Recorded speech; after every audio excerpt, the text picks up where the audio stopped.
আউযু বিল্লাহি মিনাশ শাইতানির রাজিম। বিসমিল্লাহির রহমানির রহিম। আমি আশ্রয় চাচ্ছি বিতাড়িত শয়তান থেকে, আল্লাহ সুবহানাহু ওয়া তাআলার নিকটে। অতঃপর শুরু করছি সেই পরম করুণাময় অসীম দয়ালু আল্লাহর নামে, যিনি অতি দয়ালু এবং মেহেরবান। সূরা আল ইউনুস আয়াত নাম্বার 1। আল্লাহ সুবহানাহু ওয়া তাআলা বলছেন যে, আলিফ লাম রা তিলকা আয়াতুল কিতাবিল হাকিম আকানা লিন্নাসি আযাবান আও আহাইনা ইলা রাজুলিন মিনহুম আন আনযিরান নাসি ওয়া বাশশিরিল্লাযিনা আমানু আন্না লাহুম কদামা সিদকিন ইনদা রাব্বিহিম ক্বালাল কাফিরুনা ইন হাযা ইল্লা সাহিরুম মুবিন। মহান রব আল্লাহ সুবহানাহু ওয়া তাআলা তিনি তার কালামে পাকে ইরশাদ করছেন যে, তিলকা আয়াতুল কিতাবিল হাকিম। তিলকা, আর এগুলো আয়া বলতে নির্দেশনা। আর আল্লাহ সুবহানাহু ওয়া তাআলা এখানে বললেন যে এগুলো আয়া বলতে নির্দেশনা। নির্দেশনা শব্দের শাব্দিক অর্থ হলো যে কি, আল্লাহ সুবহানাহু ওয়া তাআলা কোনো কিছুর মাধ্যমে তার সৃষ্ট জীবকে আদেশ প্রদান করেন। আর এখানে তার পরের শব্দটা হলো আল কিতাব। কিতাব শব্দের অর্থ হলো কি, লিখিতভাবে। আর হাকিম মানি শব্দের অর্থ হলো প্রজ্ঞাময়। তাহলে এখানে শব্দে দাঁড়ায় কি, আল্লাহ সুবহানাহু ওয়া তাআলা দিক নির্দেশনা দিলেন লিখিতভাবে, যিনি সকল কিছুর সম্পর্কে পূর্ণ প্রজ্ঞাময়। আর প্রজ্ঞাময় শব্দের অর্থ হলো কি, যেমন মনে করুন একজন কৃষক একটি বীজ জমিনের ভিতরে বপন করলো। বপন করার পরে দিয়ে সেই বীজটা যখন জমিনের ভিতরে গেঁথে দেওয়ার পরে সেই বীজ সম্পর্কে কৃষকের কোনো ধারণা থাকে না। কিয়ৎকাল পর অথবা কিছুকাল পর অথবা কিছু সময় পর, কিছুদিন পর সেই বীজটা আল্লাহ সুবহানাহু ওয়া তাআলার হুকুমে আস্তে আস্তে মাটির গভীর থেকে মাটির উপরে উত্থিত হয় পাতাগুলো উদ্যান দিয়ে। এটা আল্লাহ সুবহানাহু ওয়া তাআলার প্রজ্ঞার একটি বিষয়, যে বিষয়টা আল্লাহ সুবহানাহু ওয়া তাআলা এই যে মাটির নিচে বীজটা বপন করলেন, বপন করার পরে সেটা যে ক্রমান্বয়ে আস্তে আস্তে মাটির উপরে উত্থিত হলো এবং পাতাগুলো উদ্যান হলো, এই মাটির নিচ থেকে মাটির উপর পর্যন্ত, এবং এই গাছটা পৃথিবীর ভিতরে যতদিন বেঁচে থাকবে সে কতটুকু লম্বা হবে, কতটুকু মোটা হবে, কতগুলো তার গায়ে পাতা উদ্গত হবে, এবং কয়টা পাতা জমিনে ঝরে যাবে, এবং এই গাছটা যদি কোনো আল্লাহ সুবহানাহু ওয়া তাআলার তৈরি করে মাখলুক যদি গাছটাকে কর্তন না করে, তাহলে গাছটা কতকাল পরে গাছটা মরে যাবে, এবং কতকাল পরে গাছটা মরার পরে দিয়ে মাটিতে লুটিয়ে পড়বে। সব কিছু সম্পর্কে পূর্ণ জ্ঞানের অধিকারী হলেন আল্লাহ সুবহানাহু ওয়া তাআলা। এটাকেই বলে প্রজ্ঞাময়। তিনি বলছেন যে এগুলো নির্দেশনাবলী কিতাবের, যেটা লেখা। আল্লাহ সুবহানাহু ওয়া তাআলা তিনি পূর্ণ প্রজ্ঞাময়। তো এখানে কথা হলো যে কি, আমাদের সমাজে নানান রকমের নানান কথা প্রচলিত যে আল্লাহ সুবহানাহু ওয়া তাআলা নবী করিম সাল্লাল্লাহু আলাইহি ওয়াসাল্লামের নিকটে কিতাব পাঠিয়েছেন না ওহী পাঠিয়েছেন। আসুন আমরা এখানে আল্লাহ সুবহানাহু ওয়া তাআলা এই যে সূরা এখানে বললেন যে কি, তিনি এগুলো হলো কিতাবের আয়াত। তারপরে আমরা আরেকটু গভীরে যাই। গভীরে গেলে আমরা বুঝবো যে কি, আল্লাহ সুবহানাহু ওয়া তাআলা তিনি বলছেন যে, ইন্না আনসালনাহু কিতাবান আরাবিয়ান, নিশ্চয়ই আমি এটা একটি কিতাব অবতীর্ণ করেছি।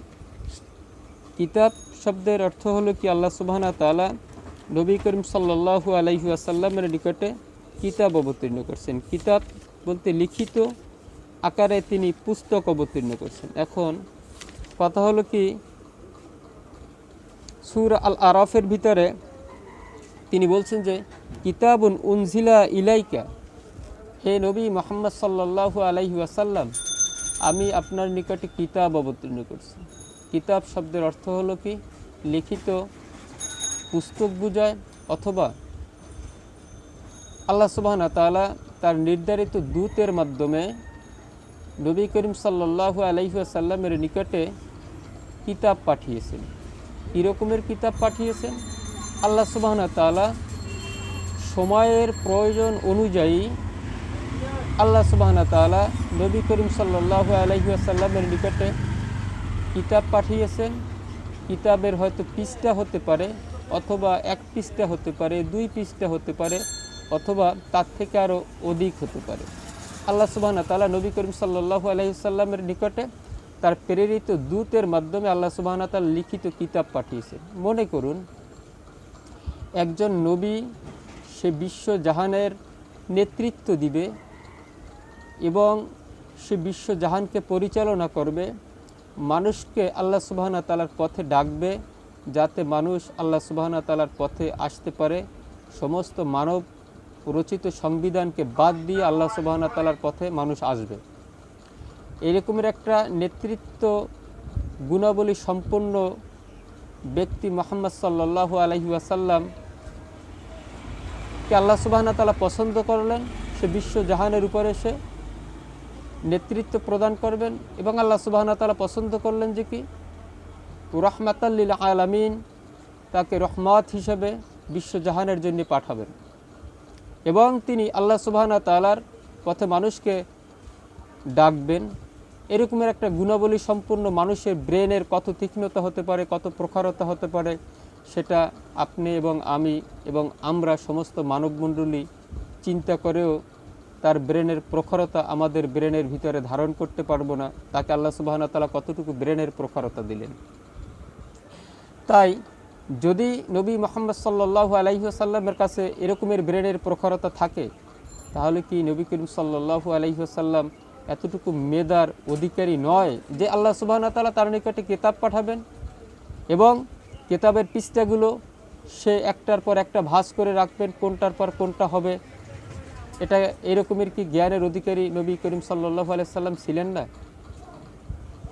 যদি কেউ মনে করে এই কিতাব আল্লাহ সুবহানাহু ওয়া তাআলা নবী করিম সাল্লাল্লাহু আলাইহি ওয়াসাল্লামের কাছে পাঠিয়েছেন এবং নবী করিম সাল্লাল্লাহু আলাইহি ওয়াসাল্লাম সেই কিতাবের পৃষ্ঠাগুলো একটার পর একটা, সূরাগুলো একটার পর একটা সে ভাঁজ করে রাখতে সক্ষম নয়, তাহলে কি আমরা মুসলিম হিসাবে, মুসলিম জাতি হিসাবে আমরা কি বিশ্বজাহানের নিকটে লজ্জিত নয়?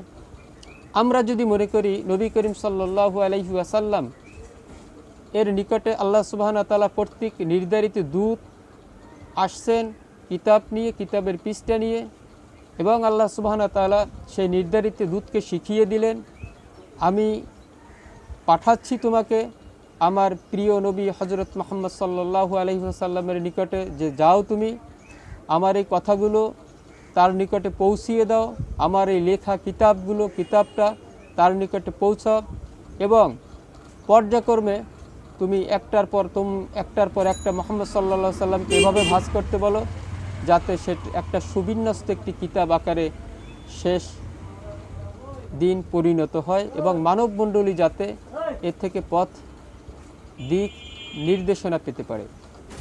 যদি মুহাম্মদ সাল্লাল্লাহু আলাইহি ওয়াসাল্লাম যদি তীক্ষ্ণ ব্রেনের এবং তীক্ষ্ণ জ্ঞানের অধিকারী হয়, এবং যদি এই মানবমণ্ডলীকে আল্লাহ সুবহানাহু ওয়া তাআলার পথের দিশা দেওয়ার জন্য আসে, অবশ্যই আমাদেরকে মানতে হবে, আমাদেরকে বুঝতে হবে আল্লাহ সুবহানাহু ওয়া তাআলা কর্তৃক নবী করিম সাল্লাল্লাহু আলাইহি ওয়াসাল্লামের নিকটে কিতাব আসছে, এবং নবী করিম সাল্লাল্লাহু আলাইহি ওয়াসাল্লাম এই কিতাবকে পর্যায়ক্রমে একটার পর একটা সাজিয়েছেন।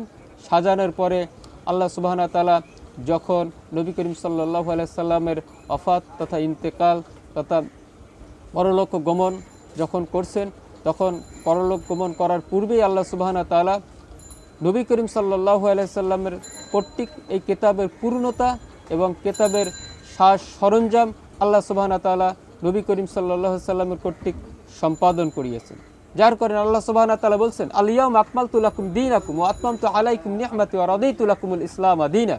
আল্লাহ সুবহানাহু ওয়া তাআলা বলছেন, আল ইয়াউমা আকমালতু লাকুম দীনাকুম, আর আজকে আমি আল্লাহ সুবহানাহু ওয়া তাআলা আকমালতু লাকুম দীনাকুম, এবং আমি আজকে আল্লাহ সুবহানাহু ওয়া তাআলা তোমাদের জন্য এই দিনকে পরিপূর্ণ করে দিলাম। ওয়া আতমামতু আলাইকুম নিহমাতি, এবং আমি আল্লাহ সুবহানাহু ওয়া তাআলা তোমাদের জন্য আমার নেয়ামত একবারে পরিপূর্ণ করে দিলাম। এই মুসলিম জাতি এবং এই মুসলিম সম্প্রদায়ের জন্য তার থেকে আর বড় নেয়ামত কী হতে পারে, যে নেয়ামত আল্লাহ সুবহানাহু ওয়া তাআলা কর্তৃক নবী করিম সাল্লাল্লাহু আলাইহি সাল্লামের নিকটে যে কিতাব পাঠিয়েছেন, সেই কিতাবের পূর্ণতা এবং পূর্ণ সাজ সরঞ্জাম এবং একটার পর একটা সিরিয়াল, এটা যদি এই জাতির জন্য না হয়, তাহলে আলিয়াউমা আকমালতু লাকুম দীনাকুম আতমামতু আলাইকুম নিহমাতি ওয়া রাদিতু লাকুমুল ইসলামা দীনা, এটার অর্থ কি থাকতে পারে? আজকে আমরা যারা মুহাম্মদ সাল্লাল্লাহু আলাইহি সাল্লামের ইন্তেকালের আজকে 1000, 1400, 1500, 1600 বছর পরে আমরা যারা পদার্পণ করছি এই পৃথিবীর ভিতরে, আমরা কেউ মনে করি যে নবী করিম সাল্লাল্লাহু আলাইহি ওয়াসাল্লাম কর্তৃক এই কিতাব পরিপূর্ণভাবে সাজানো হয়নি। নবী করিম সাল্লাল্লাহু আলাইহি সাল্লামের নিকট নবী করিম সাল্লাল্লাহু আলাইহি সাল্লামের দ্বারা এই কিতাব পরিপূর্ণভাবে সাজানো হয়নি। এই কিতাবের নাম দেওয়া হয়নি, সূরার নাম দেওয়া হয়নি, সূরাকে সাজানো হয়নি। কোনোটা মাক্কি সে কীভাবে লেখলো, মাদানি সে কীভাবে লেখলো, এটা নবী করিম সাল্লাল্লাহু আলাইহি সাল্লামের কর্তৃক পূর্ণ সম্পাদন নয়। তাহলে কি আমরা নবী করিম সাল্লাল্লাহু আলাইহি সাল্লামকে এবং আল্লাহ সুবহানাহু ওয়া তাআলার এই বিধানকে পূর্ণভাবে সম্মান করতে পারছি? সেটা অবশ্যই আমাদের সকলের চিন্তা ভাবনা করার দরকার। শুধু দর্শক ও শ্রোতা, তারপরে আসেন, আমরা বলে থাকি যে নবী করিম সাল্লাল্লাহু আলাইহি সাল্লাম আতিউ আল্লাহ ওয়া আতিউ আর রাসূল ওয়া উলিল আমরি মিনকুম ওয়া ইন তানাআযাতুম ফি শাই, আমরা কেউ বলে আতিউ আল্লাহ ওয়া আতিউ রাসূল, তোমরা আল্লাহকে অনুসরণ করো, আতিউ আল্লাহ, তোমরা আল্লাহকে অনুসরণ করো, আল্লাহকে মান্য করো, এবং আতিউ আর রাসূল, এবং তোমরা রাসূলের অনুগত্য করো। আল্লাহ সুবহানাহু ওয়া তাআলাকে অনুগত্য করাই তার মানে হলোই কি নবী করিম সাল্লাল্লাহু আলাইহি সাল্লামকে অনুগত্য করা, আল্লাহ সুবহানাহু ওয়া তাআলাকে মান্য করা, গুয়াকে আল্লাহ সুবহানাহু ওয়া তাআলার নবী করিম সাল্লাল্লাহু আলাইহি সাল্লামকে মান্য করা। আমরা যদি দেখতে পাই যে মুহাম্মদ সাল্লাল্লাহু আলাইহি সাল্লাম কেমন ছিলেন, কানা মুহাম্মদ সাল্লাল্লাহু আলাইহি সাল্লাম কানা খুলুকু কালা খুলুকুল কুরআন। আজকে যদি আমরা নবী করিম সাল্লাল্লাহু আলাইহি সাল্লাম সম্পর্কে যদি আমরা জানতে চাই, তাই কানা খুলুকুহু, তার চরিত্র সম্পর্কে যদি জানতে চাই, তাহলে অবশ্যই আমাদেরকে জানতে হবে কোরআনটা কেমন আল্লাহ সুবহানাহু ওয়া তাআলা নবী করিম সাল্লাল্লাহু আলাইহি সাল্লামের নিকটে পাঠিয়েছেন। আল্লাহ সুবহানাহু ওয়া তাআলা নবী করিম সাল্লাল্লাহু আলাইহি সাল্লামকে তেমনভাবে পাঠিয়েছেন যেমনভাবে আল্লাহ সুবহানাহু ওয়া তাআলা আমাদের নিকটে কোরআন পাঠিয়েছেন। কোরআনের বাস্তবতাটা হলোই নবী করিম সাল্লাল্লাহু আলাইহি সাল্লামের বাস্তব জীবন, মৃত্যুর আগ পর্যন্ত হলো জীবন। আর যেটা কোরআনে নেই সেটা মুহাম্মদ সাল্লাল্লাহু আলাইহি সাল্লামের জীবনের ভিতরে নেই। আসুন আমরা ছোট্ট একটি বিষয় নিয়ে ছোট্ট 2-1 মিনিট আলোচনা করি। সেটা হলো আল্লাহ সুবহানাহু ওয়া তাআলা তিনি বলছেন যে খালাকনাকুম আজওয়াজা ওয়া জাআলনা নাওমাকুম সুবাতা ওয়া জাআলনা আল-লাইলা লিবাসা ওয়া জাআলনা আন-নাহারা মাআশা। আল্লাহ সুবহানাহু ওয়া তাআলা এই মানব মণ্ডলীকে সৃষ্টি করেছেন, তিনি খালাকনাকুম আজওয়াজা, তিনি মানব মণ্ডলীকে সৃষ্টি করেছেন জোড়ায় জোড়ায়। আল্লাহ সুবহানাহু ওয়া তাআলা শুধু এই মানব মণ্ডলীকে জোড়ায় জোড়ায় সৃষ্টি করেননি, শুধু মানব মণ্ডলীকে জোড়ায় জোড়ায় সৃষ্টি করেন। আল্লাহ সুবহানাহু ওয়া তাআলা বিশ্বের ভিতরে যত প্রাণী আছে, পৃথিবীর ভিতরে যত প্রাণ আছে, সব প্রাণকে আল্লাহ সুবহানাহু ওয়া তাআলা জোড়ায় জোড়ায় সৃষ্টি করছে। আর জিবাল আওতাদা, আল্লাহ সুবহানাহু ওয়া তাআলা এই যে পাহাড় আমরা দেখতে পাই, একটি পাহাড় উঠলে, একটি পাহাড় যখন আমরা নামবো, পরে দিয়ে আর একটা পাহাড় উঠতে হয়। এই যে কি আল্লাহ সুবহানাহু ওয়া তাআলা খালাকনাকুম আজওয়াজা, ওনার কথার কি একটা সাদৃশ্য মিল। আমাকে যেরকম জোড়ায় সৃষ্টি করছে, আপনাকেও সেরকম জোড়ায় সৃষ্টি করছে, সেরকম পাহাড়কে আল্লাহ সুবহানাহু ওয়া তাআলা জোড়া হিসেবে সৃষ্টি করছে। আপনারা একটু লক্ষ্য করুন, দেখবেন একটি পাহাড় নামলাম, সাথে আর একটা পাহাড় উঠতে হয়। হ্যাঁ, তারপরে আমরা যারা বলি যে নবী করিম সাল্লাল্লাহু আলাইহি ওয়াসাল্লাম 3টে বিয়ে করছেন, 4টা, 5টা, 6টা, 7টা, 8টা এরকমের বিয়ে করছেন, 4-এর অধিক বিয়ে করছেন। আল্লাহ সুবহানাহু ওয়া তাআলা তিনি কালামে পাকের ভিতরে বলছেন যে ফানকিহু মা তালাবা লাকুম মিনান নিসাই মাসনা ওয়া সুলুসা ওয়া রুবা ওয়া ইন খাইফতুম আল্লা তুকসিতু ফাওয়াহিদ ফানকিহু, তোমরা বিবাহ করো মাসনা ওয়া সুলুসা ওয়া রুবা, 2টা, 3টা এবং 4টা। আল্লাহ সুবহানাহু ওয়া তাআলা এই যে কোরআনের ভিতরে আদেশ করলেন তোমরা 2টা বিয়ে করো, 3টা বিয়ে করো, 4টা বিয়ে করো, সর্বোচ্চ হবে 4টার কথা কোরআনে আছে, আর কোনো কথা কোরআনে নেই। আমরা যারা হাদিস অধ্যয়ন করি এবং হাদিসকে প্রচুর থেকে প্রচুরতার সম্মান করি এবং নবী করিম সাল্লাল্লাহু আলাইহি সাল্লামের স্ত্রীদ্বয় 4-এর অধিক মনে করি এবং হাদিস দিয়ে সেটা প্রমাণ দেখাতে চাই। আল্লাহ সুবহানাহু ওয়া তাআলার এইসব হাদিসগুলো যদি কোরআনের একটি আয়াতের বিপরীতে যায় আর পৃথিবীর সকল হাদিসগুলোকে, সকল খবরগুলোকে যদি একত্রিত করা হয় এবং সকল হাদিস যদি কোরআনের অনেকগুলো হাদিস, সকল হাদিসগুলো যদি কোরআনের একটি আয়াতের বিপরীতে যায়, আল্লাহ সুবহানাহু ওয়া তাআলা যদি এই আয়াতটাকে অস্বীকার করার কারণে হাদিসের মাধ্যমে, তাহলে আপনার আর আমার জীবনের অবস্থা কি হতে পারে সেটা একটু ভেবে এবং চিন্তা করার দরকার। তাই আসুন আমাদের জীবনের সাথে কোরআনের সাথে, আমাদের জীবনের সাথে কোরআনের সাথে, কোরআনের সাথে হাদিসের সাথে মিলাই। আমরা যদি মনে করি এই হাদিসটা কোরআনের কোনো একটি আয়াতের বিপরীতে যাচ্ছে, তাহলে আমরা সেই হাদিসটাকে প্রত্যাখ্যান করি, গভীরভাবে প্রত্যাখ্যান করি, জীবনে আর কখনো সেটাকে অ্যাকসেপ্ট না করি।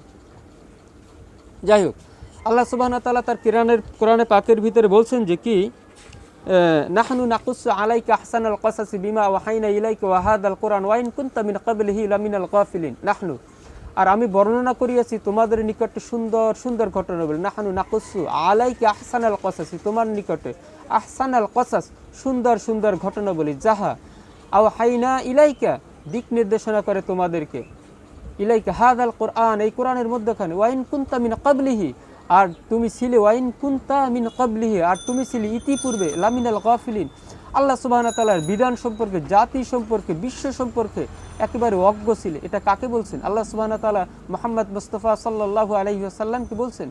আর তিনি বলছেন যে নাহনু নাকুসু আলাইকা আহসানাল কসাস, আমি কোরআনের ভিতরে বর্ণনা করলাম আহসানাল কসাস, সুন্দর সুন্দর ঘটনা বলি। তাহলে দেখুন, পৃথিবীর ভিতরে যতজন নবী আসছে, আল্লাহ সুবহানাহু ওয়া তাআলা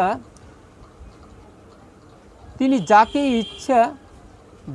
ইচ্ছা এবং যতজনের ইচ্ছা কোরআনে পাকের ভিতরে তিনি সন্নিবেশন করছেন, তিনি কোরআনে পাকের ভিতরে লিখছেন। আমি আমার কোরআনের পাকের ভিতরে যতগুলো নবীর কথা পাই, আহসানাল কসাস, যেটা সুন্দর সুন্দর ঘটনা বলি,